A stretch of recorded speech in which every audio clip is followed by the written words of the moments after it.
Hey folks, Jim Thomas here, Fitness Management and Consulting, and welcome to our channel today. I appreciate y'all being here. And for those of you that are new to the channel, that you're finding us that very first time, welcome as well. It's good to have you. And our topic for you today, it's secrets to successfully selling for a first-time gym salesperson. Secrets to successful selling for a first-time gym salesperson. Now, before we get into our topic today, just a quick reminder, my focus, my mission here in the channel is I want to be able to provide as much information as I can to as many people as I can across the globe. And the best way I can do that is when you choose to subscribe to the channel. So if you've not yet done so, please take a moment, hit that subscribe button. We appreciate it. And then to learn more about me, learn more about my company and how we can help improve your business, be sure to check out the links below. And then for you folks who are looking to open a new gym, you need funding. If you're looking to acquire a gym, you need funding. If you're an existing operator, you might need working capital. We can help provide funding options for up to $400,000 in funding that is unsecured. There's no restrictions on use. And the basic qualification for that program, it's a 680 credit score or better in Equifax, Experian, TransUnion, and a minimum income of $50,000 per year each of the 2 previous years. Check the links below under financing and funding for additional information on that program, as well as other funding options that we have available to you. And so with that said, let's get into our topic, secrets to successfully selling for a brand new gym salesperson. Okay, key things you can do to make sure you start off right. So if you are that brand new person, this information is for you. Or if you're a manager that has one of those folks, this information is for you. And we're going to give you 6 things to think about. There's a lot more we could go into here, but we're going to give you 6 here today to help you jumpstart your program. And so number 1, you want to use a repeatable process. Okay, what you want to do is find a proven system, and you can use this channel. We have numerous videos, on proper process for this, but find something that is repeatable. Find something, that is proven. What you don't want to do is don't go up there and wing it. Don't go up there and try something different, every time. Have a process that is time tested, you know is going to work. And what happens when you do that, A, this is something you can learn, but B, if you do fall into a slump, or when you do fall into a slump, it's much easier to fix it. It's much easier to figure it out. Number 2, know your product. If you're not working out in your gym, I want to suggest that you start. Take every class.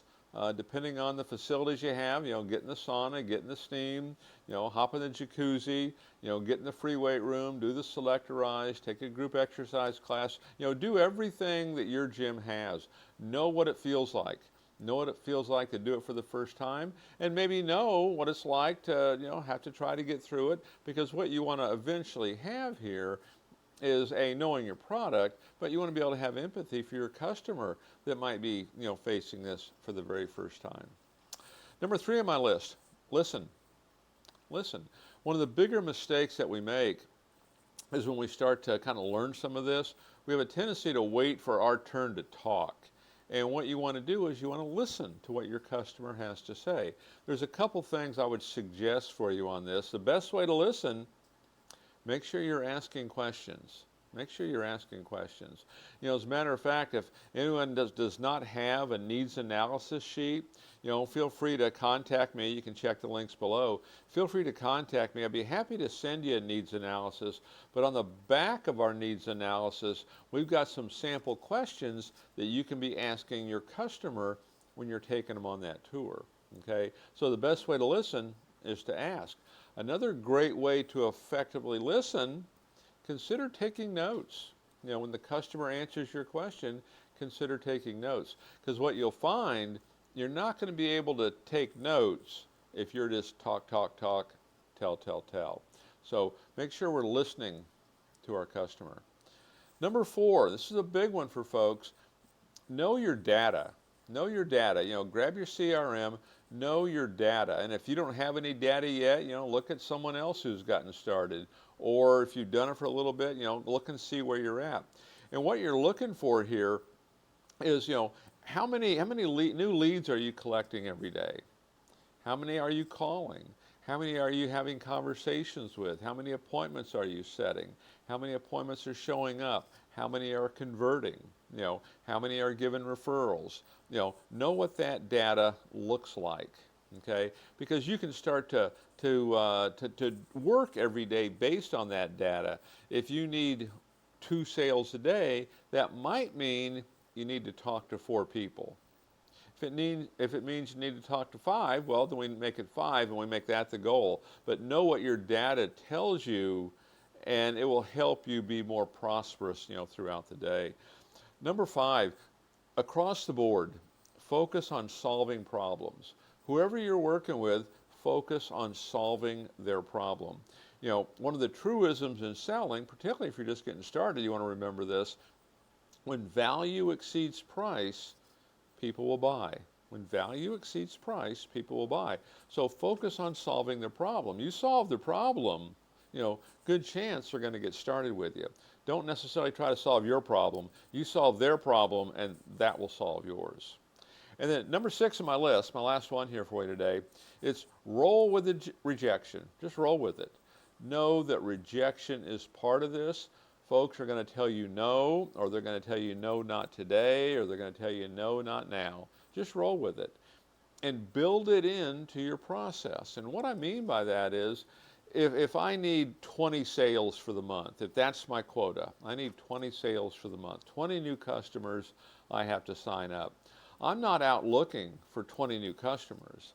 What I'm out looking for through my lead collection and my outbound calls and setting appointments and everything that I do, getting referrals and all of that, what I'm looking for is 40 people to give a presentation to. Because if I give a presentation to 40 people, good chance half of them are going to go ahead and get started, and there's my 20. And so I build rejection into it. I don't let rejection, get to me, so to speak. So roll with that rejection. So these are some of the tips, some of the secrets, for you folks that are first-time salespeople that can help make a difference for you. And if you're a manager that has some of these first-time salespeople, this can help make a difference as well. So folks, again, my name is Jim Thomas. My company is Fitness Management and Consulting. We appreciate you being here at the channel today. And again, if you've not yet done so, please take a moment, hit that subscribe button. We appreciate it.